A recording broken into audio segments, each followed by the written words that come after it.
여러분 안녕하세요. 안녕하세요. 안녕하세요. 비욘디 정진희 PD입니다. 오늘 방송 7시 방송은요. 서울시 대사증후군 관리사업지원단과 비욘디가 함께하는 대사증후군 바로 알기 시간입니다. 벌써 9번째 시간인데요. 오늘 주제도 제가 열심히 메모를 해야 될 것 같은 그런 중요한 주제인데요. 바로 대사증후군과 영양이에요. 특히 이제 고혈압 환자이신 분들이 영양 관리가 정말 중요하다, 생활 습관 중요하다, 익히 알고 있지만 정말 왜 해야 되는지, 어떻게 해야 되는지 이런 정말 실제적인 그런 방법에 대해서 정말 많은 분들이 궁금해하실 것 같은데 이 주제로 오늘 아주 특별하신 전문가 분을 모셨습니다. 바로 서울대학교 병원에서 임상영양 파트장을 맡고 계신 권미라 선생님 모셨습니다. 선생님 안녕하세요. 안녕하세요. 안녕하세요. 너무너무 반갑습니다. 네, 반갑습니다. 네, 오늘 처음 나와주셔가지고 예. 시청자분들께 소개를 조금 부탁드리고 싶은데요. 짧게 소개 좀 부탁드릴게요. 예. 안녕하세요. 저는 지금 서울대학교 병원에서 임상영양사로 근무하고 있는 권미라라고 합니다. 임상영양사라고 하면 약간 생소하실 수가 있는데요. 네. 사실 병원은 치료하는 곳이잖아요. 네. 치료하는 곳에서 약물 치료라든가 뭐 교수님들의 진료도 있겠지만 정말 중요한 건 우리가 뭐 퇴원하고 나서 기본적으로 우리가 어떻게 먹어야 되는가? 이런 생활 습관이 상당히 지금 현재뿐만 아니라 미래도 상당히 중요할 수 있거든요. 그런 부분을 도와드리고 상담도 하고 교육도 하고 이런 좋은 식습관에 대해서 저희가 조금 상담하는 그런 역할을 하고 있습니다. 그러니까 오늘 준비해 주신 내용도 진짜 너무 알차요. 어떻게 해야 되는지 이거를 자세히 준비를 해주셨거든요. 근데 그 전에 궁금한 게 이제 환자분들을 직접 상담하고 교육해 주신다고 말씀을 주셨는데 네. 뭐 어떻게 원하면 선생님 만나뵐 수 있는 건가요? 어떻게 되는 거예요? 보통 원하시는 분도 많은데 저희 네. 서울대학교 병원뿐만 아니라 이제 큰 병원 같은 경우에는 뭐 암을 치료하는 분들이라든가 네네네. 아니면 뭐 당뇨병이 있으셔 새로 진단받으신 분들이라든가 그리고 뭐 투석을 하시거나 뭐 콩팥 질환이 있으신 분들이라든가 또 유전적인 질환도 있죠. 그런 분들한테 이제 교수님이 필요하다 생각해서 교육을 의뢰를 주세요. 그러면 교수님께서 뭔가 이렇게 진단을 내려주시면 네, 네. 그렇게 하면 저희는 이제 그런 정보들을 보고 그분의 식습관을 평가를 해서 어떻게 하면 조금 더 좋은 방법으로 할 수 있는지 말씀을 드립니다. 아니 근데 전문가분이 식단 관리 해주시면 너무 좋을 것 같아요. 그런 부분도 있는데요. 네. 실제로는 이제 많은 분들이 영양사 하면 뭘 못 먹게 한다. 이것도 안 된다. 그런 얘기도 많이 하시는데요. 네. 예를 들어서 암 환자분들 같은 경우는 사실 잘 드셔야 되거든요. 근데 주위에서 이것도 안 된다, 저것도 안 된다 하는 것도 오히려 못 드시는 분들이 많아요. 오히려 잘 드시는 방법들. 그리고 예를 들어서 뭐 단백질 섭취가 부족하다라고 했었을 때는 이런 것들이 있으니까 이런 것도 잘 드셔. 오히려 그런 부분들 많이 말씀을 드리고요. 중요한 거는 영양 상태를 좋게 하고 그리고 장기적으로 만성 질환을 예방하고 장기적인 웰빙을 위해서 노력하는 라고 생각합니다. 네, 그렇군요. 답변도 너무 잘해주시는데요. 그럼 본격적으로 오늘 강연 들어가기 전에 준비해주신 Q&A 미니 강연을 먼저 시작해 주실게요. 대사증후군과 고혈압 도대체 왜 식사 조절이 필요할까요? 이 부분에 대해서 좀 먼저 준비를 해주셨다고요? 예, 많은 분들이 궁금해하실 것 같아요. 네. 고혈압? 식사 조절이 필요할까 아닐까 궁금하실 것 같은데요. 제가 대사증후군과 고혈압이라고 말씀드렸는데 왜 관련이 있냐면 보시는 바와 같이 대사증후군 진단 기준에 혈압이 들어가거든요. 네. 그러니까 혈압이 수축 혈압이 130, 이완결합이 85 이상이거나 약물을 처방받은 경우 이게 들어가는데 대사증후군은 이런 5가지 중에서 3가지 항목이 진단되면 네. 대사증후군이라고 하잖아요. 그래서 혈압과 관련이 있는데 그러면 식사 조절이 필요할까요? 또는 어떤 분들은 그런 분들도 있으세요. 의사 선생님이 약을 먹으라고 했는데 저는 약을 안 먹고 식사 조절만으로 해볼게요 라고 하시는 분들이 있는데 그렇지 않습니다. 가장 중요한 것은 약을 처방받으셨을 때는 약을 먼저 드시고 같이 식사 조절하는 게 중요할 수 있어요. 병행하는 게 제일 맞아요. 좋다는 말씀이시죠? 중요할 수 있고요. 네. 그런데 보시면 아마 많이 궁금해하실 부분인데요. 과연 우리가 식사 조절을 포함한 생활 습관이 혈압 감소 효과가 있는가라는 부분에 대한 그 내용을 정리한 표입니다. 우리가 보통 짜게 먹는 경우에 조금 더 싱겁게 드시게 되면 보시는 바와 같이 수축기 혈압과 이완기 혈압을 어느 정도 수축기 혈압이 한 5 정도, 이완기 혈압은 2에서 3 정도 감소시킬 수가 있고요. 네. 사실은 많은 양은 아니에요. 약이 가장 중요할 수는 있는 거고요. 네. 그리고 체중 감량이라든가 절주라든가 운동 같은 경우에도 네. 적지만 효과가 있습니다. 보시면 아마 이런 좋은 식습관, 균형 잡힌 식습관이 가장 효과가 좋은데요. 네. 네, 가장 좋은데 이것은 조금 이따 자세하게 좀 말씀을 드릴 건데요. 네. 이렇게 보시는 바와 같이 어떤 식사 조절을 포함한 생활 습관은 혈압 감소에 효과가 있습니다. 그래서 필요해요. 네. 그러니까 어쨌든 뭔가 식사 조절과 다 중요하겠지만 예. 딱 눈에 띄는 게 정말 식사 조절이랑 소금 섭취를 제한하는 게 아무래도 좀 효과가 좀 높은 편인 것 같아요. 맞아요. 네. 도움이 될 수가 있는데 그래서 실제로 고혈압 학회에서도 진료 지침에 얘기를 하기를 고혈압 단계에 따라서 그리고 심내혈관계 위험 인자가 있느냐 없느냐에 따라서 약이 필요한 경우도 있고 그렇지 않은 경우도 있거든요. 그런데 약이 필요하지 않고 우선은 생활 습관으로 해볼게요 라고 할 때는 식사 조절이 참 중요할 수가 있어요. 그런데 더 중요한 거는 약을 치료를 받으셔야 된다라고 의사 선생님이 얘기를 했었을 때는 네. 약 치료받는 게 제일 중요할 수 있어요. 네, 그게 1번이다. 맞아요. 네. 하지만 그러면 약만 먹으면 저는 식사 조절은 안 해도 되나요? 라고 생각하실 수 있는데 식사 조절 또한 병행하도록 지금 보시는 바와 같이 권고를 하고 있습니다. 네. 왜냐하면 아까 말씀드렸던 것처럼 혈압 조절에 도움이 될 수가 있고요. 그러니까 약물 치료에 도움이 될 수가 있고 더 중요한 거는 그런 식사 행동을 변화시킴으로써 지금 건강뿐만 아니라 미래의 건강. 그렇죠. 그런 것들 또 만성질환 예방에도 도움이 될 수 있기 때문에 식사 조절은 중요하다고 할 수가 있겠습니다. 네, 장기적으로 봐도 어쨌든 꼭 필요한 부분이다 라고 네. 말씀을 해주셨네요. 확실히 그리고 데이터를 봐도 효과가 있는 게 분명하고요. 그렇죠? 네. 그렇습니다. 이렇게 해서 정말 대사증후군과 고혈압, 식사 조절이 필요할까요에 대한 답변이 된 것 같습니다. 여러분, 그럼 본격적으로 이제 어떻게 우리가 식사 조절을 할 수 있는지, 나트륨 섭취는 어떻게 제한을 해야 되는지 알아보도록 할 텐데요. 관련해서 궁금하신 내용 있으시면 많이 질문 주시면 제가 잘 전달드릴 예정이니까요. 질문도 많이 주시면 감사드리겠습니다. 그럼 시작해볼까요, 선생님? 예, 그러면 오늘 제가 여기서 나누고 싶은 주제는 고혈압 영양관리입니다. 앞에서 설명드렸었던 그런 표인데요. 이런 식사 조절이 혈압 감소 효과가 있는데 사실은 체중 감량, 절주, 운동 상당히 중요한 부분입니다. 그런데 지금은 시간상 사실 이걸 자세하게 말씀드리긴 어렵고요. 네. 이번 시간은 소금 섭취 제한과 건강한 식습관 에 대한 부분을 조금 더 중점적으로 다뤄볼까 하고요. 그리고 아마 여기에 참여하시는 분들이 조금 더 많이 궁금하신 것들, 그러니까 실천 방법 위주로 말씀을 좀 드려보려고 합니다. 사실 저염이 좋다는 거는 다 아실 것 같아요. 네. 저도 아는데 이거를 어떻게 진짜 실생활에서 맞아요. 우리가 줄일 수 있을까 이 부분이 제일 궁금할 것 같거든요. 맞아요. 실제로 그렇고요. 그러면 제가 5가지로 나눠봤는데요. 제일 첫 번째가 무엇인가? 짠 음식을 조절하자라고 말씀을 드려봅니다. 네. 실제로 저희가 상담을 하다 보면은 이제 싱겁게 드셔야 된다고 하니까 짠 음식도 그렇고 그렇게 짜지 않은 음식까지도 양념을 거의 다 안 쓰시려고 해요.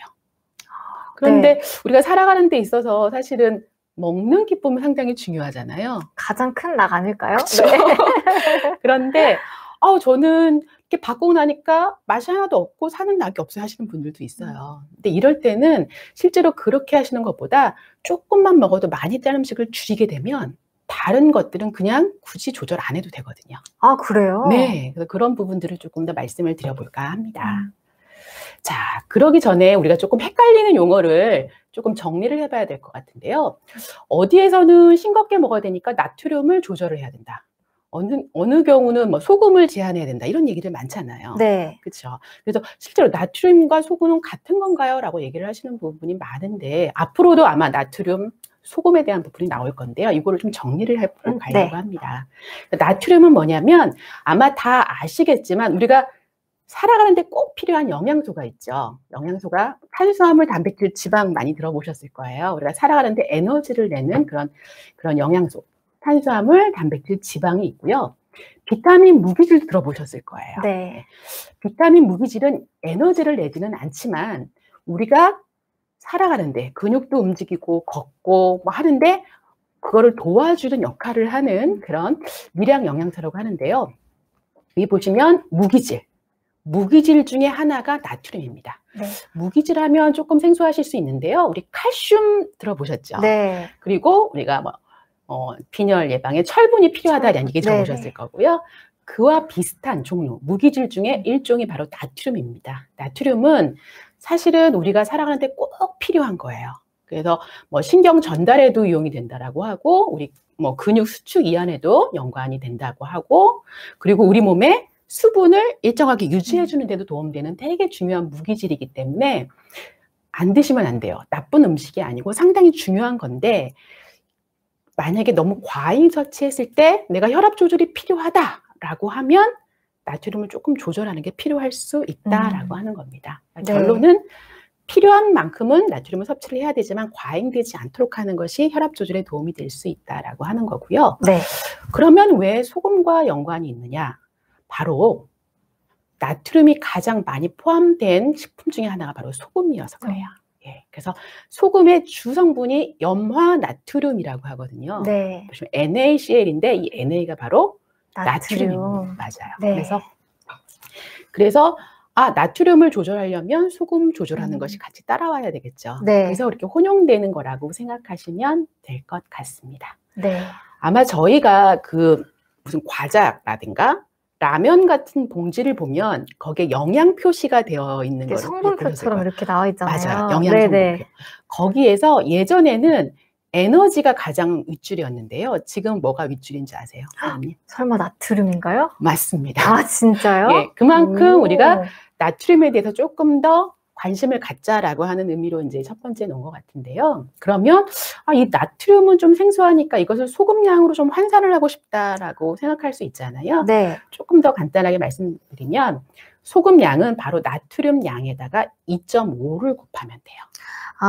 그러니까 선생님 성분표에 나와 있는 거가 그대로 보면 안 되고 곱하기 2.5를 해야지만 소금량으로 할 수가 있는 거죠. 이거 너무 꼭 아셔야 되는 내용인 것 같아요. 예를 들어서 네. 라면을 이제 한 봉지를 먹는데 거기에 네. 나트륨이 2,000mg이 있다. 네. 그러면 한 2g 정도의 나트륨이 있는 거거든요. 네. 여기다 2.5를 곱하면 5g. 바로 소금, 내가 이 라면을 한 봉지를 다 끓여서 먹으면 소금 5g을 먹는 거구나라고 생각할 수가 있는 거예요. 선생님, 저도 이거 그냥 써 있는 거로 알았거든요. 예. 그래서 우리 소금 섭취량이 정해져 있잖아요. 예. 이거 2.5 곱하는 거 이거 너무 다들 모르셨을 것 같아요. 저만 모르는 거 아니겠죠? 네. 그래서 그런 부분이 있다라는 걸 참고해 주시면 좋을 것 같습니다. 그렇군요. 예. 아까 소금 섭취량 얘기하셨는데요. 네. 그래서 그러면 대체 우리 나트륨 섭취량의 권장량은 어느 정도인가 궁금하실 거예요. 나트륨, 그러니까 세계보건기구에서 권장하는 나트륨 1일 권장량이 바로 2,000mg입니다. 네네. 이걸 아까 2.5 곱하면 2g에 2.5니까 5g. 5g. 그러니까 소금으로 치면은 하루에 5g 정도를 권장을 해요. 네. 그래서 아까 앞에 표에서요, 선생님. 하루 소금 6g 이하가 권고사항이다라고 써 있었는데 좀 5에서 6g 이렇게 좀 생각을 하면 될까요? 네, 맞습니다. 생각하시면 될 것 같고요. 그런데 사실은 우리나라 분들 이제 국민건강영양조사인 걸 보면 보시면 이 빨간 줄보다 어때요? 다 높죠. 월등히 높네요. 그렇죠. 상당히 짜게 드시는 거고 최근에는 우리 나트륨을 지금 좀 줄여보자라는 노력들이 많기 때문에 많이 감소는 되어 있지만 여전히 권장되는 것보다는 높습니다. 그래도 추세가 확실히 좀 많은 분들이 의식을 하고 저염 식단을 해야 된다라는 게 많이 알려지기 시작해서 줄어들긴 하지만 그래도 2,000mg에 비하면 상당히 높은 수치인 것 같아요. 지금 보니까 5g 너무 적어요라고. 그러니까요. 저도 너무 적다고 생각하는데. 맞아요. 그런데 그런 건 있더라고요. 그러니까 습관이라고 하는 것들이요. 그러니까 예를 들어서 제가 이제 상담을 한 분 중에서 상당히 짜게 드셨던 분이 있었어요. 그분 같은 경우에는 보통 우리가 된장찌개 같은 것들을 한 그릇, 한 대접 정도 드시면 피디님 생각하기에 소금 어느 정도 들어있을 것 같으세요? 한 대접, 한 400ml 정도 드신다라고 하면? 한 대접이요? 제가 요리를 잘 못해서 감이 안 오긴 하는데 한 그릇 된장국이요? 된장찌개? 네, 된장찌개를 보통 그런 걸 되게 좋아하시는데 그 한 그릇이 많게는 소금 5g이 들어있거든요. 저는 한 1g에서 2g 이렇게 생각했거든요. 상당히 많은데 워낙 그런 찌개를 좋아하시다 보는데 이제 혈압이라든가 다른 질환 때문에 싱겁게 드셔야 되는 상황이 있었던 거예요. 네. 그래서 이제 상담을 드리고 나서 실천을 해보겠다고 하셨어요. 그 방법이 노하우가 이제 다음 계속 나오는데 나중에는 그분이 처음 일주일은 힘들었대요. 근데 나중에 어느 정도 적응이 되니까 옛날에 먹었던 이제 아내분이 이제 찌개를 똑같이 해줬더니 왜 이렇게 짜냐고. 그러니까 예, 그만큼 적응이 되는 부분이 있죠. 예. 이것도 어쨌든 습관이니까 좀 습관일 수 싱겁게 있고. 먹는 습관이 필요할 것 예. 같긴 한데 아까 잠깐 보였던 질문 중에요, 선생님. 예. 왜 국물 빼고 먹어라 이런 말이 많잖아요. 예. 혹시 이거에 대해서는 어떤 조언을 해주실 수 있을까요? 좋은 질문인데 좀 이따 나옵니다. 바로. 아, 그런가요? 조금 기다려보겠습니다. 예, 그런 부분이 있어서 네네네. 그러니까 결론적으로는 만약에 혈압 조절이 필요하고 네. 혈압 조절이 필요하고 조금 싱겁게 먹는 게 필요하다라는 그런 권고를 받으신 분들 같은 경우에는 네. 좀 싱겁게 먹는 노력이 필요할 수 있다라는 거를 말씀드리고 싶고요. 네, 아니 근데 선생님 네. 된장찌개 한 그릇에 하루 권장량이 끝난다고요? 그런 이거 거죠. 너무 슬픈데요, 선생님. 그런데 사실은 5g이 딱 정해진 건 아니고요. 네. 예를 들어서 평소에 뭐 20g을 하루에 소금 20g도 드실 수도 있거든요. 네. 20g 드셨던 분이 15g으로 줄였다. 네네네. 또는 15g 드셨던 분이 10g만 줄여도 아주 잘하시는 거거든요. 그러니까 어떻든 간에 상관없이 5g으로 줄여라라는 거는 사실은 실천이 쉽지 약간 않고요. 절대적인 건 아니고. 그렇죠. 그러니까 지금보다 좀 줄여가는 노력들이 정말 중요한 것 그렇군요. 같아요. 예, 네네. 하루만 5g 먹고 안 하는 것보다 차라리 지금보다 1, 2g만 줄여서 습관을 조금 더 들이는 게 훨씬 더 좋을 것 같다는 생각이 듭니다. 아, 네. 예. 그래서 아까 말씀해 주셨는데요. 네. 첫 번째, 짠 음식을 조절하자. 그러니까 네. 별로 짜지 않은 것도 맛없게 싱겁게 먹고 하는 것보다는요. 정말 조금만 먹어도 짠 음식을 줄이는 것만 해도 많게는 반을 줄일 수가 있거든요. 아, 네. 그러면 대체 조금만 먹어도 많이 짠 음식은 무엇인가 한 번씩 볼게요. 네. 첫 번째가 절인 음식들 있죠. 아, 젓갈이나 장아찌처럼 오래 두고 먹는 음식들. 네. 예, 그런 부분들이 상당히 짠데요. 가끔 이제 식습관을 여쭤보다 보면은 기본적으로 젓갈은 2가지, 반찬은 주로 뭐 김치, 뭐 여러 가지 김치만 있는 좀 절인 음식 위주로 먹는 분이 있는데 그런 분들 몇 개 먹었다라고 하면 하루에 한 끼만으로 좀 줄여보는 것도 도움이 될 수 있겠고요. 아, 네. 또는 매일 드셨다. 그거를 젓갈 이런 것들을 이틀에 한 번이든 횟수를 줄여보는 것도 도움이 될 수가 있을 것 같습니다. 네, 근데 사실 저는 네. 김치를 좋아해서 그런지 젓갈이나 장아찌를 먹지 말아라라고 하면 그건 할 수 있을 것 같은데 김치를 줄여라라고 하는 거 쉽지 않을 것 같은데요, 선생님? 맞아. 근데 김치는 또 발효식품은 되게 좋은 부분이 네네. 있잖아요. 그래서 네. 저는 김치를 드시지 마세요라는 말씀을 드리지는 않아요. 아, 하지만 네. 김치만 드시는 경우가 있거든요. 아, 그러니까 메인으로 먹지 말고. 예, 그런 네네. 경우에는 다른 샐러드든 다른 나물이든 다른 반찬을 드시면서 같이 그럼 양이 10쪽 드시는 것들을 한 5쪽으로 좀 줄일 수 있고요. 줄이는 쪽으로. 예, 그러니까 김치에는 분명히 좋은 부분이 있기 때문에 그러니까 양적인 부분을 조절을 하지 먹지 마는 부분은 아닌 것 같습니다. 네, 이해했습니다, 선생님. 두 번째가 바로 아까 말씀하신 건데요. 네. 보통은 이제 식사를 하실 때 국을 드실 때 국 바닥을 보시면서 국물을 다 드시는 분이 있고요. 저요. 아, 네. 건더기 안 먹고 국물만 먹어요, 저는. 그리고 건더기 주로 드시는 분이 그러니까요. 있어요. 근데 네. 저도 예전에는 정말 바닥을 봐야지 됐는데 네. 국물이 정말 짠 음식 중에 하나입니다. 그래서 아까 그렇죠. 그 된장찌개도 그렇고 네. 김치찌개도 그런데요. 이럴 때 저희가 이제 그 좀 싱겁게 먹기 위해서 이제는 건더기 위주로 드시면서 국물을 안 먹을 수는 없잖아요. 네. 국물을 조금 더 남기는 습관을 들여보자. 남겨보자. 네. 그렇게만 하면 다른 거 싱겁게 안 드셔도 돼요. 그게 바로 조금만 먹어도 많이 짠 음식을 줄여보는 그런 거. 그게 바로 국이라는 말씀이시죠? 그런 것들이죠. 그런 부분들. 그래서 어떤 분은 국을 아주 싱겁게 끓여서 맛없게 먹겠다는 것보다 저는 오히려 맛있게 끓여서 국물 좀 남기는 조금만 게 먹자. 훨씬 더 좋을 것 같아요. 아, 그렇군요. 예, 사실 아예 안 먹는 건 좀 힘드니까요. 맞아요. 밥만 저는 먹는 걸로 맞아요. 그런 것도 좋을 것 같습니다. 해보도록 할게요.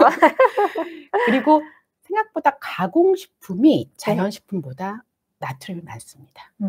왜냐하면 맛을 가미하기 위해서 소금을 좀 치는 부분도 있고요. 그리고 보존제 역할 또는 색깔을 좀 내기 위해서 우리가 보통 이제 햄이라든가 소세지의 원료를 좀 보면은 아질산 나트륨이라고 하는 게 써 있을 거예요. 거기에 나트륨이 바로 그런 부분들이 그 나트륨이 포함되어 있거든요. 그래서 그런 것들이 조절이 좀 필요할 수가 있고 해서 네. 그런 자연식품을 선택하는 것도 좋은 방법일 수 있을 것 같습니다. 네. 소금을 줄이기 위해서 MSG를 쓰는 것도 고려하라는 기사가 있는데 MSG 사용은 사실은 뭐 맛소금 같은 것들이라든가 이런 것들은 소금이 나트륨이 분명히 있고요. 약간의 감칠맛을 이용해서 MSG를 약간씩 사용하는 거는 나쁘지는 그러니까 저는 아예 못 쓰지 말아라고 말씀드릴 수는 없을 것 같아요. 네. 다만 그 MSG가 약간 감칠맛을 내기 위해서 하는 거거든요.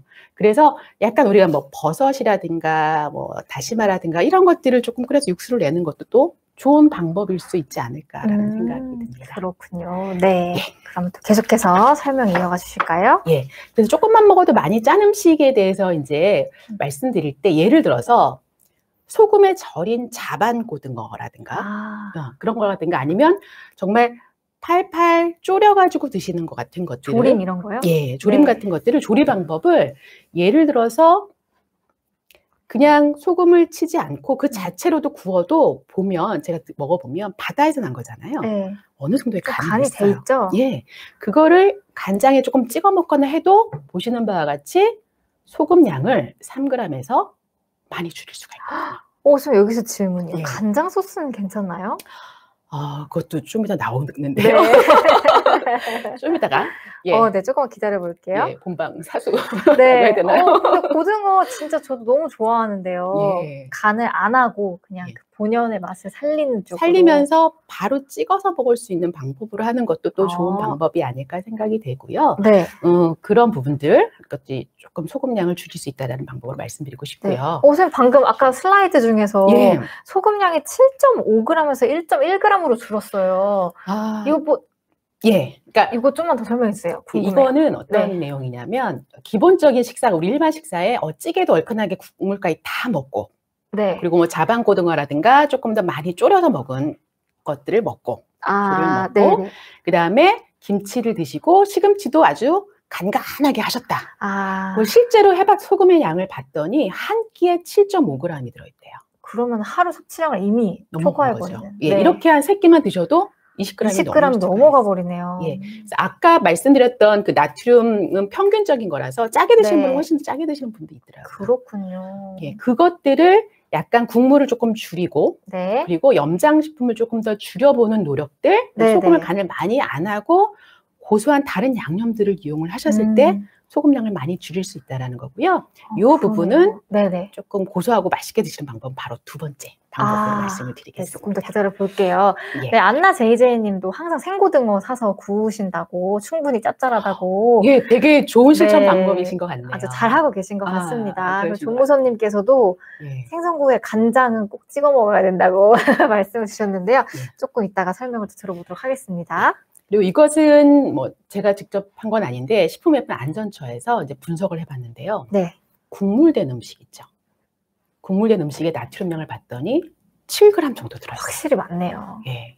그래서 실제로 국물된 음식을 절대 먹지 말자가 아니고 이것들을 국물을 좀 남기면 훨씬 줄일 수가 있는 부분이고요. 그리고 예를 들어서 외식을 할 때도 소스를 조금 줄여서 드신다거나 하는 부분들, 그런 부분들을 하면 훨씬 소금량을 줄일 수 있는 방법이 아닐까라고 생각이 됩니다. 그리고 아까 가공식품 말씀을 드렸는데요. 가공식품이 될 때, 원재료에서 될 때 얼마나 조금 변화가 있는가라는 부분을 조금 말씀드려 볼게요. 감자 한 100g 정도에는 나트륨이 1mg 정도가 있습니다. 거의 없다고 보면 되는 거죠? 근데 모든 식품에 사실 나트륨은 필요한 거기 때문에 다 들어는 있는데 많지는 않죠. 그런데 이게 감자칩이 될 정도면 감자칩 100g에는요. 소금도 가미가 되고 뭐 여러 가지 보존료도 있고 여러 가지가 하다 보니까 감자칩에는 342배가 되는 거죠. 이게 칩이 되는 순간 300배 이상이 늘어난다. 밀가루도 사실은 많지 않았는데 이게 공공 라면으로 됐을 때는 라면이 되는 순간 그리고 기본적으로 뭐 돼지고기 같은 경우에도 100g에 한 30, 40g, mg 정도 있다라고 하면 햄이 되는데 100g에 많이 높아질 수가 있는 거예요. 진짜 저도 햄 너무 좋아하는데 먹을 때마다 진짜 마음에 왜냐면 너무 짜잖아요. 그래서 짭조름하죠. 짭조름해서 맛있죠. 네, 어제도 막 이거를 스팸을 썰어서 넣는데 이거를 내가 얼만큼 먹어야 되나 막 이런 고민이 들더라고요. 확실히 많긴 많네요.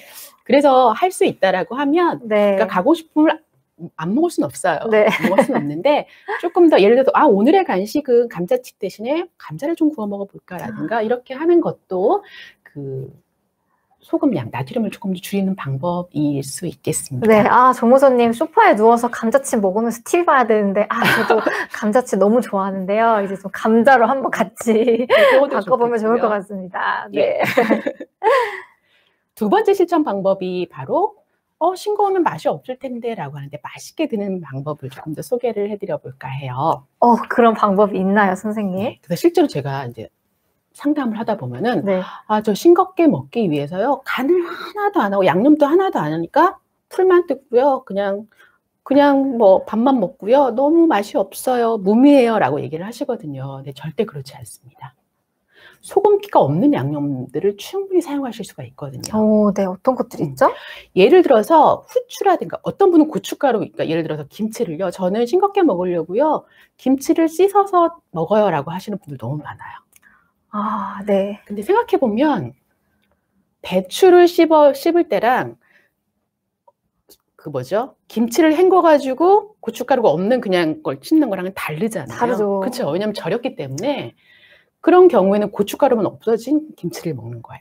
어쨌든 소금기는 있는 거잖아요. 그쵸? 있는 거죠. 네. 그래서 저는 그럴 땐 오히려 김치를 맛있게 드실 때 양을 조금 더 줄여 다른 반찬은 같이 해서 드세요라고 말씀을 드려요. 이것처럼 고춧가루라든가 네. 후춧가루라든가 뭐 파, 양파. 요즘에는 뭐 백종원 보면 파 기름을 낸다고 하는데 그것도 상당히 향이 좋거든요. 맞아요. 예, 그런 것들로 조금 더 맛을 내면 훨씬 맛있게 드실 수 있으세요.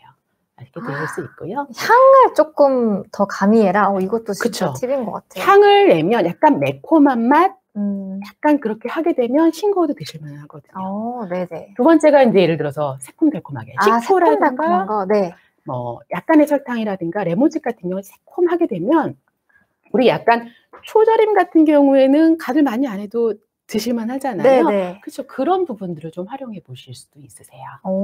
네. 지금 안나제이제이님께서 네. 요리할 때 설탕 대신 올리고당을 넣는데 올리고당도 너무 많이 먹으면 당뇨의 위험이나 단점이 있을까요? 라고 하는데요. 설탕이나 올리고당이나 결국은 그 안에 들어가게 되면 포도당으로 바뀌는 부분이 있어요. 그래서 근데 음식을 만드는 정도는 가능할 것 같고요. 꼭 설탕을 많이 먹어서 당뇨병의 위험이 생기는다기보다도 뭐 체중이 많이 비만이거나 하는데 단순당을 상당히 많이 먹는다라고 하면 연관될 수는 있겠지만 우리가 음식을 만드는 정도에 넣는다라는 정도는 괜찮을 것 같고요. 다만 나는 지금 혈당이 높다는 얘기도 들었고 하는데 예를 들어서 뭐 마탕 같은 거 있죠. 올리고당이나 설탕을 많이 넣어서 넣는 것들 이런 것들보다는 듬뿍 넣는 것보다는 약간 맛을 가미하는 정도로 하면 좋겠다라는 생각이 듭니다. 네네.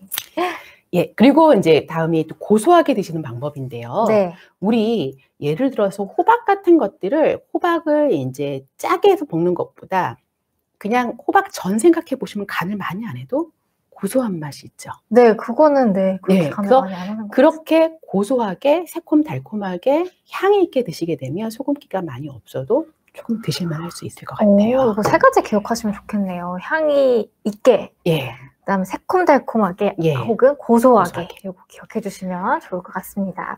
실제로 보면 우리가 이제 시금치나물을 무친다고 했을 때요. 네. 시금치나물을 무친다고 했을 때 여기다가 소금을 넣는 것 대신에 소금량을 조금만 줄이고 들깨가루 같은 거 해서 고소하게 할 수 있거든요. 아까 나왔던 메뉴인 것 같아요. 네, 맞아요. 네. 아까 그걸 설명을 드리는 건데 그렇게 넣으면 나트륨을 훨씬 줄이면서도 고소하고 맛있게 드실 수 있는 방법들이 있어요. 네. 무나물도 그렇고요.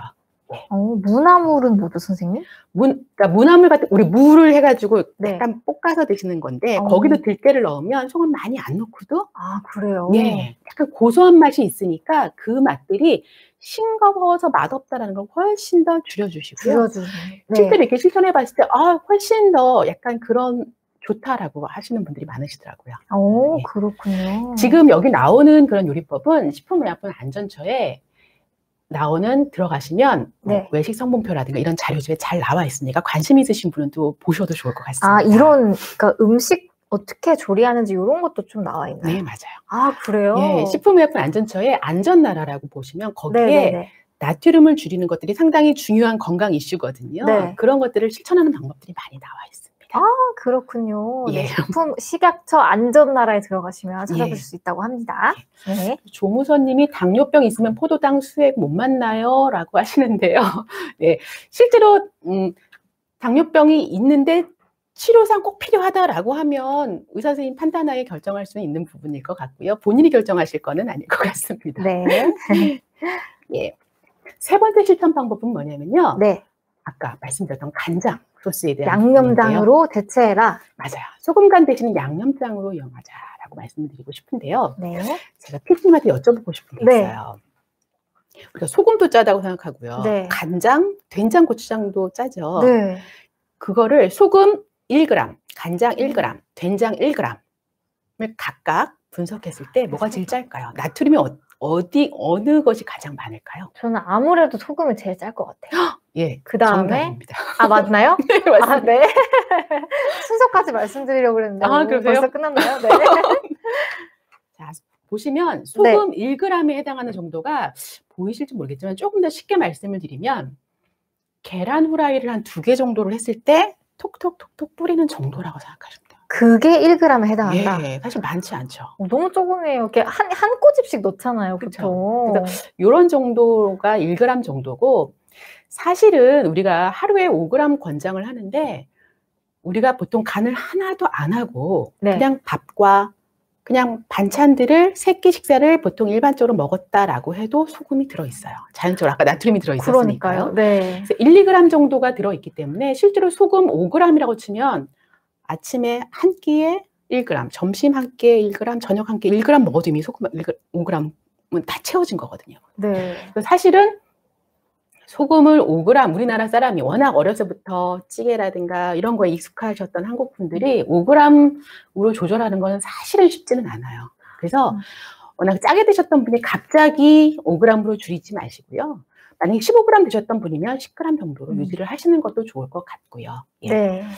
그와 같이 이제 소금 1g이 이렇게 되는데요. 소금 네. 1g은 바로 네. 간장으로 치면 5g이랑 같습니다. 아, 그래. 근데 간장도 되게 짤 거라고 생각했는데 예. 소금보다는 확실히 5배는 덜하다는 거죠. 네. 예. 그리고 고추장 같은 경우에는 네. 소금 1g이랑 고추장 10g이랑 같아요. 10g에. 그럼 이거는 간장보다 또 조금 더 덜. 나트륨이 더 적은 네. 거고요. 그리고 토마토 케첩은 30g 정도. 다시 네. 조금 더 쓸 수 있다라는 거죠. 네네. 그래서 예를 들어서 소금을 직접 간하기보다는 예를 들어서 뭐 시금치 나물이라고 해볼게요. 시금치 나물에 소금을 간을 이렇게 해서 하는 것보다는 만약에 이걸 만들어 놓고 또 한참 있다가 먹게 되면 흡수가 되거든요. 네. 아까는 간간한 것 같은데 지금 좀 싱거운 것 같아. 맞아, 해놓으면 싱겁잖아요. 맞아요. 네. 그런데 오히려 그럴 때는 소금 간을 조금 더 줄이는 대신에 양념장을 쓰는 거죠. 예를 들어서 간장 한 5g 정도에다가 네. 뭐 약간의 뭐 참깨도 있고요. 참기름도 있고요. 약간의 물도 있고요. 식초도 넣고 약간 새콤하게 해서 하면 양이 어느 정도 되거든요. 우리 아마 샤브샤브 집에서 찍어 먹는 거 생각하시면 될 것 같아요. 그렇게 하면 이 다른 야채라든가 채소라든가 이런 거를 찍어 먹으면 바로 간간하게 입으로 가니까 간간한 것도 있고 소금 양도 좀 줄일 수가 있고 나트륨 양도 줄일 수가 있는 방법이 되는 거죠. 그렇군요. 대체할 수 있는 방법이 많네요. 지금 댓글 중에서도요, 선생님. 예. 국밥에다가 소금 대신 이제 뭐 다른 걸로 간을 한다. 이런 예. 것도 조금 좋은 방법이 될 수 있을 것 같은데. 예를 들어서 저는 국밥에 소금 안 넣고 깍두기랑 같이 먹는다. 사실 네. 깍두기도 절였거든요. 짜긴 짜겠죠. 네. 네. 그래서 저는 오히려 국밥 드실 때 그러니까 국물 좀 남기시고요. 아, 국물을 일단 좀 남기는 거. 네, 그리고 하시고. 사실은 국밥에는 국밥과 깍두기밖에 없어요. 다른 네. 반찬이 없거든요. 네네. 그래서 그런 경우에는 조금 다른 끼니에 조금 더 싱겁게 드시는 방법으로 하시는 방법도 괜찮을 것 같습니다. 그렇군요. 네. 그래서 예를 들어 보면 양념장을 활용해 보면은 생선 같은 네. 경우에도 아까 보셨던 것처럼 어떤 자반 고등어라든가 소금에 절인 것들 대신에 따로 간을 하지 말고 하고 나서 이렇게 양념장을 조금 바로 찍어서 드시는 방법도 좋아요. 네. 그래서 실제로 우리가 샤브샤브를 드실 때 다른 것들이 간이 없는 상태잖아요. 그렇죠? 다 끓인 것들을 바로 소스를 찍어서 드시게 되면 너무 싱거워서 맛이 없다 이런 생각은 안 하시잖아요. 그렇게는 안 그쵸? 되죠. 그런 네. 습관을 조금 더 들이시는 것도 좋을 것 같습니다. 아니 저는 찍어 먹는 것도 어쨌든 먹는 거니까 그게 예. 방법이 될 줄은 몰랐는데 신기하네요. 그렇죠. 대신 뭐 양을 많이 하는 게 아니고 필요한 양 정도로 네, 하시는 게 좋을 것 같죠. 듬뿍 찍어 드시면 안 되겠지만요. 네. 그런 방법이 있을 수 있고요. 또 하나는 네. 저는 이제 말씀드리는 게 간혹 이제 볶음밥 같은 거를 드신다고 할 때 네. 볶음밥 할 때 소금 간을 따로 하지 말고요. 다른 양념들은 다 넣는 거죠. 채소랑 넣고 토마토 케첩 같은 건 아까 소금에 비해서 소금 1g 대신에 토마토 케첩 30g 쓸 수 있잖아요. 네. 쫙 써서 드시면 또 맛있게 드실 수 있어요. 그런 방법도 또 좋은 방법인 것 같습니다. 네. 요거 앞에 거 예. 어느 정도 해당하는지 기억하시는 것도 진짜 요리하실 때 많은 도움이 되실 것 같아요. 예, 그렇습니다. 네. 자, 4번째 실천 방법인데요. 네. 아까 우리 생활요법 중에서 혈압 감소 효과가 가장 컸던 마지막 식사 조절에 네. 대한 부분이 있었죠. 네. 그게 이제 건강한 식사 패턴이라고 할 수 있는데요. 결론은 뭐냐면 균형식이에요. 골고루 먹는 거죠? 예, 골고루 먹는 건데요. 혹시 대시 다이어트라고 들어보셨어요? 이름만 들어본 것 같아요. 근데 잘 예. 몰라요, 내용은. 네. 대시 다이어트가 네. 이게 뭐냐면 미국 국립보건원에서 혈압 조절 그리고 고혈압 예방을 위해서 제시했던 식사 패턴입니다. 아, 네. 식사 패턴이고요. 채소라든가 우리 잡곡 같은 거 전곡류 있죠. 이런 것들, 이런 어떤 뭐 칼륨이나 마그네슘 같은 그런 미네랄이 좀 풍부하고 파이버도 조금 더 섬유소도 있는 것들 그런 부분을 좀 강조를 하고 그리고 생선이라든가 아니면 가금류, 닭이라든가 이런 것들, 콩류 그리고 저지방 제품을 조금 더 강조하고요. 저지방 제품, 네. 예, 그리고 포화지방. 우리가 네. 쉽게 말하면 상온에서 굳어 있는 기름 있죠. 버터 같은 뭐 거. 이런 것들 네. 생각하시면 되는데 그런 포화지방이라든가 그리고 붉은 육류 그리고 단순당들 나트륨을 네. 조금 더 줄이는 것들을 강조한 식사입니다. 오. 그런 식사이고요. 네. 이것을 우리 한국식에 조금 적용을 한번 해볼게요. 네. 적용을 해봤을 때는 예를 들어서 이런 그 건강한 식사 패턴이 결국은 보시는 바와 같이 균형식인데 이런 것들이 아까 보셨던 것처럼 수축혈압, 이항혈압 조절하는데 훨씬 도움이 될 수 있어요. 네. 싱겁게 먹는 것보다 훨씬 더. 네. 보시면 예를 네. 들어 보면은요. 식사하실 때 흰 쌀밥 대신에 칼륨이나 섬유소가 조금 더 풍부한 잡곡밥이라든가 네. 아니면 뭐 나는 빵을 먹는다라고 하면 통밀빵 같은 걸로 통밀빵. 활용해 보실 수 있을 것 같고요. 네. 그리고 우리 단백질 주요한 공급원이 되는 어육류분 같은 경우에도 네네. 콩류, 뭐 두부 종류라든가 두부. 네. 아니면 살코기나 아니면 생선류 같은 것들을 조금 더 이용을 하시는 것도 좋을 수 있을 것 같고요. 네. 그리고 채소 같은 경우들은 우리가 사실은 나트륨 배설을 조금 더 과잉 섭취했을 때 배설을 용이하게 해주는 게 칼륨이나 마그네슘 같은 미네랄, 무기질이라고 하거든요. 그런 것들이 조금 더 풍부한, 물론 네. 섬유소도 많고요. 이런 것들을 채소 반찬을 매 끼 한 2가지 정도 내외는 네. 섭취를 하는 것들, 이런 균형식을 유지하는 것이 혈압 조절에도 도움이 됐고 네. 또는 이것뿐만 아니라 만성질환을 예방하고 관리하는 데 상당히 중요할 수 있습니다. 장기적으로도 꼭 필요한 부분이다. 예. 요거를 크게 이렇게 기억하시면 좋을 것 같아요. 곡류, 그다음에 단백질, 예. 그다음에 또 채소류는 2-3가지 정도. 쉽지 않겠지만 요거 저도 잘 기억해 보겠습니다. 선생님. 예, 그래서 사실은 이거를 3끼 다 하시는 게 쉽지 않다라고 하면 네. 적어도 예전에 안 했다면 한 끼부터 시작해 보는 것도 좋을 수 있을 것 하루에 같고요. 한 끼부터라도. 예, 네네. 그런 부분들 고려하면 좋을 것 같고 꼭 아침, 점심, 저녁을 다르게 먹어야 될까요?가 아니고요. 예를 들어서 뭐 콩나물을 했는데 아침, 점심, 저녁 똑같아도 상관없거든요. 사실 매 끼 다르게 할 수 없잖아요. 불가능합니다. 네. 예, 그래서 그런 부분들이 있습니다. 네. 그리고 간식 같은 경우도 네. 저지방 유제품이라든가 과일 같은 걸 이용하는 것들. 실제적으로 이런 식사 패턴은 혈압 조절뿐만 아니라 다른 뭐 이상지질 혈증이라든가 그런 거에도 도움이 된다라고 하는 연구 결과도 많습니다. 네. 예, 그래서 실제로 아까 칼륨이라고 하는 것도 또한 무기질의 일종인데요. 이런 칼륨 섭취가 또 혈압 감소에 도움이 된다라는 것들 연구에도 있고요. 그러면 네. 이런 칼륨 섭취를 조금 더 하기 위해서 어떤 음식들이 있을까? 실제로 너무 많거든요. 채소가 일반적으로 그런 칼륨이 많기 때문에 챙겨 드시는 것도 중요할 수 있고요. 또는 이렇게 뭐 샐러드라든가 이런 것들을 좀 드레싱용해서 이용해 보는 것도 좋을 것 같습니다. 그럼 드레싱은 어떤 거 좀 추천해 주실 만한 게 있을까요? 보통은 기호에 맞는 정도로 얻는 정도는 상관은 없을 것 같고요. 예를 들어서 포화지방이라든가 이상 지질 혈증 때문에 뭐 예를 들어서 그런 경우에는 예를 들어서 저는 오리엔탈 소스 같은 것도 괜찮을 수 있을 것 같고요. 아니면 저는 뭐 사우던드든 어떤 드레싱을 약간 얻는 정도는 다 무방한 것 같습니다. 그렇군요. 괜찮을 것 같습니다. 네. 그런데 여기서 조금 더 고려하실 부분은 아마 여기 들어오신 분들 중에서 저는 콩팥 질환이 있고 또는 뭐 복수라든가 이런 것 때문에 칼륨을 제한해야 된다라는 얘기를 들으신 분들이 있었을 경우에는 조금 내용이 다를 수 있다라는 것들을 기억해 주시면 좋을 것 같고요. 네.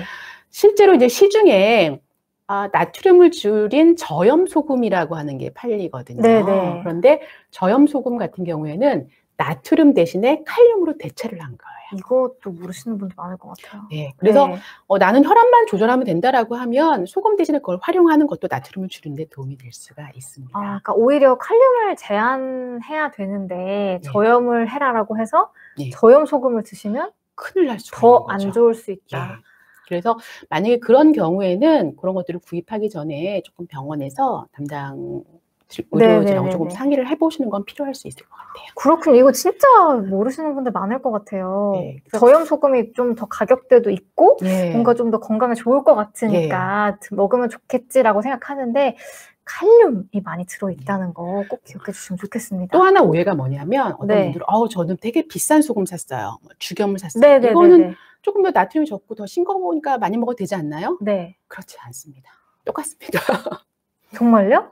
그렇습니다. 근데 그게 저도 죽염 소금 이런 거 먹어봤는데 되게 싱겁더라고요. 그래서 더 많이 먹게 되더라고요. 오히려 그럴 수가 있다라는 부분이 있는 거죠. 그리고 또 어떤 분은 나는 그걸 먹음으로써 다른 짠 거는 조절 안 해도 돼라고 생각하시는 경우도 있기 때문에 그런 부분에 대한 오해는 조금 더 푸는 게 필요할 수 있을 것 같아요. 아니 그런 사골 이런 데 아무리 넣어도 간이 안 되는 거예요. 그래서 엄청 넣어서 먹었는데 오히려 그게 조금 더 위험할 수도 있다. 그럴 수도 있을 것 같습니다. 네. 자, 마지막입니다. 네. 5번째 실천 방법은 아까 초반에 제가 영양표시 얘기를 했거든요. 바로 영양표시를 확인해서 스마트한 선택을 하자라는 말씀을 드리고 싶은데요. 네. 여러 가지가 있어요. 혈압 조절이 필요하다라고 하는 경우에는 나트륨이라든가 그런 부분을 조금 더 중점적으로 봤으면 좋겠는데요. 예를 들어서 지금 아까 말씀드렸듯이 영양표시에 예전에는 에너지가 제일 뭐 이런 것들이 위에 있었는데 지금 나트륨이 위에 있거든요. 그렇군요. 이거 진짜 유의 깊게 봐야겠어요, 선생님. 그래서 예를 들어서 나는 혈압에 좀 관심이 있어 나트륨 좀 줄이고 싶다라고 하면 비슷한 양에 그렇다라고 하면 나트륨을 조금 줄인 것들을 선택하면 좋을 수 있겠죠. 그렇겠네요. 네. 이런 부분도 활용하면 좋을 것 같습니다. 네. 자, 이게 마지막 슬라이드인데요. 한번 정리를 해볼까 합니다. 아마 여러 얘기가 있었고요. 저것은 나랑 조금 힘들 것 같다라고 하면 여기 있는 방법 중에서 한두 가지만 하셔도 이미 전보다는 노력하시는 거거든요. 그 부분이고 그래서 하실 때 제일 첫 번째는 사실 힘들다라고 하면 조금만 먹어도 짠 음식을 좀 줄여보자. 국물을 다 먹었던 거를 30%만 남기고 먹어보자라는 부분도 있고요. 그리고 모든 양념을 쓰지 않는 게 아니고 조금 고소하고 새콤한 다른 향이 있는 것들을 좀 활용해서 맛있게 먹어보자라는 부분들. 그리고 만약에 우리 샤브샤브 같이 우리가 간을 다 하지 말고 약간 싱겁게 하고 나서 바로 소스를 조금 더 찍어 먹는 방법을 좀 활용해 보는 것도 좋은 방법일 수 있다. 양념장을 활용하자. 라는 말씀드리고 싶고요. 그리고 정말 중요한 거는 균형식을 유지하는 게 상당히 중요해요. 다 실천했는데 한두 가지만 먹는 것들은 결국은 내 건강이 해치면서 조절하는 거기 때문에 균형식을 유지하는 게 좋을 것 같다라는 말씀드리고요. 마지막으로 스마트한 선택, 영양표시를 잘 활용하는 방법 좋을 것 같습니다. 네, 5가지를 설명해 주셨는데 너무 다 유익한 내용이어가지고 저도 조금 더 신경 쓰면서 저염 식단 해보면 좋을 것 같다는 생각이 듭니다. 지금 댓글 조금 볼게요, 선생님. 샐러드에 무가당 요거트 이것도 되게 좋은 방법일 것 같은데요. 실제로 저도 사실 이렇게 하면서 저도 노력을 하거든요. 예전에 저도 정말 찌개 국물 다 먹어야지 되는데 지금은 저는 실천을 숟가락을 좀 안 넣으려고 해요. 젓가락으로 하는 방법으로 조금 실천해 보기도 하고요. 그리고 샐러드에 사실은 다른 소스 말고 무가당 요거트도 그 맛이 약간 새콤새콤한 맛이 있어서 저는 그렇게도 먹거든요. 그런 방법도 좋을 것 같습니다. 네, 이것도 좋은 소스가 될 것 같습니다. 네. 그 다음에 또 선생님께서 이제 상담해 주시는 환자분들 가운데 좀 신장이 안 좋으신 분들도 계실 것 같은데요. 예. 혹시 그분들에게 짧게 좀 이거는 정말 중요하다라고 하는 그런 게 있다면 어떤 조언을 해주실 수 있을까요? 우선은 지금 조무선님께서는 신장들의 이식을 했다라고 해서 네네. 장기이식을 하신 상태에서 그 이식한 신장이 그냥 잘 건강하다라고 하면 보통 다른 분들이랑 똑같은 거고요. 아, 그래요? 크게 네. 이렇게 엄청난 제한을 할 필요는 없으신가 봐요. 그렇죠. 그래서 장기적으로는 그냥 일반이랑 똑같고요. 근데 만약에 뭐 투석을 하시거나 하시는 경우에는 사실은 싱거운 것도 필요하지만 단백질이라든가 아니면 어떤 경우에는 칼륨이라든가 이인이라고 하는 그런 무기질을 조금 조절을 해야 될 수도 있어요. 그래서 그럴 때는 그 개개인별로 상당히 다르기 때문에 그거는 의료진의 조금 상담과 이런 것들을 통해서 하는 게 가장 하는 게 좋을 것 같습니다. 그렇군요. 그 다음에 또 미영성님께서 나트륨 권장량 아까 2000mg이라고 하셨고 소금이라고 하면은 5에서 한 6g 이렇게 말씀 주셨는데 이게 최대양인지 아니면 최소양인지 물어보셨거든요. 최소양이 안 될 것 같은데. 권장량은 어떤 뭐 심혈관계 질환이라든가 혈압이라든가 이런 것들을 나쁜다, 좋다라는 것들에서 이 정도 섭취하기를 권장하는 정도예요. 아, 그 정도에 맞춰서 드셔요라는 거고 실제로 뭐 최대량을 말할 수는 없죠. 그러면 정말 우리가 10g 먹는 사람은 정말 큰일 나는 상황이기 때문에 이 정도로 드시는 것들이 건강에 도움이 될 수 있다라고 적정량이라고 해야 되나요? 그렇게 생각하시면 될 것 같습니다. 네, 오늘 진짜 많은 이야기 해주셨는데 진짜 나트륨 양이랑 소금 양은 다르다. 분리해서 생각해야 된다. 이거 저도 큰 깨달음 얻고 가니까 여러분 2.5 곱하는 거 이것도 꼭 기억해 주시면 좋을 것 같습니다. 흐르는 강물님께서 설명을 너무 잘해주신다고 말씀을 주셨네요. 너무 감사합니다. 예, 저도 사실은 저도 하면서 노력하고 있는 부분이고요. 이번 시간이 여기 들어오신 분들이 실천하실 때 조금이라도 도움이 되는 시간이었으면 좋겠다라는 생각으로 마치고 싶습니다. 저도 오늘 너무너무 유익했는데 마지막으로 진짜 딱 오늘 처음으로 강연해 주셨는데 어떠셨어요, 선생님? 조금 처음이라서 좀 떨리기도 했고요. 근데 이 시스템 보니까 제가 조금 더 죄송한 부분은 제가 말씀드리고 싶은 것들 위주로 말씀드린 게 아닌가 싶은 부분이 있는데 시간 좀 더 많으면 좋을 텐데요. 그게 좀 아쉽긴 합니다. 그래도 오늘 너무너무 유익하게 강연 준비해 주시고 또 말씀도 너무 잘해 주셔가지고 진짜 저를 포함해서 많은 분들에게 도움이 되는 그런 시간이 됐던 것 같습니다.